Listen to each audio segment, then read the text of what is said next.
నాగర్ కర్నూల్ జిల్లా అచ్చంపేట మండల బ్రాహ్మణపల్లి గ్రామ సమీపంలో గల చంద్రసాగర్ రిజర్వాయర్ కింద 1250 ఎకరాలు ఆయకట్టు ఉంది.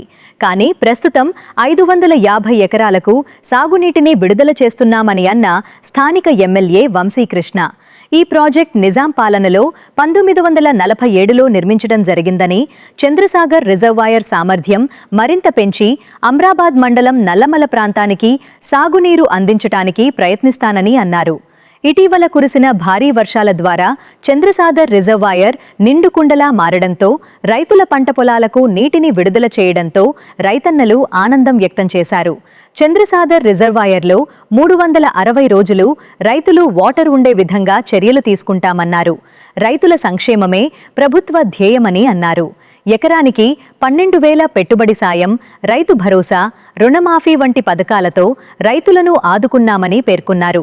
ప్రజాప్రభుత్వం రైతుల సంక్షేమానికి కట్టుబడి ఉందని తెలిపారు.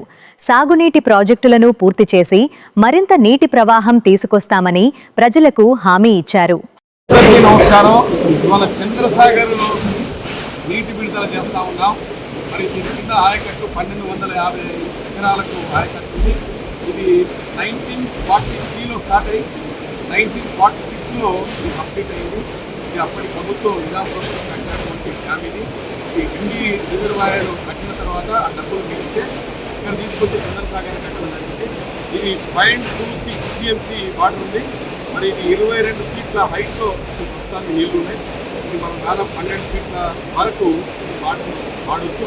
ఇవాళ మేము రిలీజ్ చేసినటువంటి ఈ వాటర్ ఎంతో అది 550 ఎకరాలకు మారే అవకాశం ఉంది.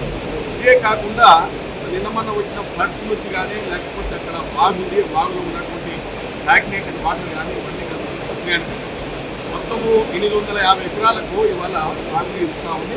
దీని ఒరిజినల్ కెపాసిటీ ఇది 1250 ఎకరాలు. అక్కడక్కడ ఈ ఇరిగేషన్ ఛానల్స్ ఏవచ్చున్నాయో, కెనాల్స్ ఏవచ్చున్నాయో వాటిని రిపేర్ చేయాల్సిన అవసరం ఉంది. నేను ముఖ్యమంత్రి గారికి తీసుకెళ్ళడం జరిగింది. త్వరలోనే మరి రాష్ట్ర ముఖ్యమంత్రి పెద్దలు నల్లమల్ల ముద్దుబిడ్డ రేవంత్ రెడ్డి గారు, అదేవిధంగా సంబంధిత శాఖ మంత్రులు ఉత్తమ్ కుమార్ రెడ్డి గారు తీసుకెళ్ళి త్వరలోనే ఈ చంద్రసాగర్ కింద ఉన్నటువంటి కెనాల్ ఏదైతే ఉందో దాన్ని మరమ్మతులు చేపట్టడం జరుగుతూ ఉంది. దాన్ని కూడా ప్రయత్నం చేస్తాం. రాబోయే కాలంలో ఈ reservoir Achampet lift irrigation scheme ద్వారా ఈ రిజర్వాయర్ కంటిన్యూస్గా 365 రోజులు నీళ్లు ఉండే విధంగా దీన్ని ప్లాన్ చేస్తా ఉన్నాం. ఇక్కడ నుంచి అమరాబాద్ లిఫ్ట్ ఇరిగేషన్ స్కీమ్ కూడా త్వరలో స్టార్ట్ కాబోతా ఉంది. ఏది ఏమున్నా ఈ ప్రభుత్వం ప్రజల కోసం పనిచేసే ప్రభుత్వం, ముఖ్యంగా రైతులను దృష్టిలో పెట్టుకుని పనిచేసే ప్రభుత్వం. త్వరలోనే ఈ Achampet lift irrigation scheme complete చేస్తాం. దాని ద్వారా అమరాబాద్ లిఫ్ట్ ఇరిగేషన్ స్కీమ్ కూడా ఒక 2-3 నెలల్లో టెండర్లు కూడా పిలవబోతా ఉన్నాం. అన్నిటికీ మించి మీకు చరిత్ర కలిగి చంద్రసాగర్కు చరిత్ర ఏమిటంటే నిజాం గవర్నమెంట్ కట్టించిన రిజర్వాయర్ను టూరిజం హబ్గా, టూరిజం స్పాట్గా ప్రయత్నం చేస్తా ఉన్నాం. ఈ ఫండ్ ఏదైతుందో ఆ ఫండ్ను వైడనింగ్ చేసి ఆ ఫండ్ మీదగానే వెహికల్ పోయే విధంగా చేస్తూ ఇక్కడ బోటింగ్, అదేవిధంగా బోటింగ్ కానీ, రిసార్ట్ కానీ, ఇక్కడ హౌస్ బోట్ అనే ఒకటి ఉంటుంది.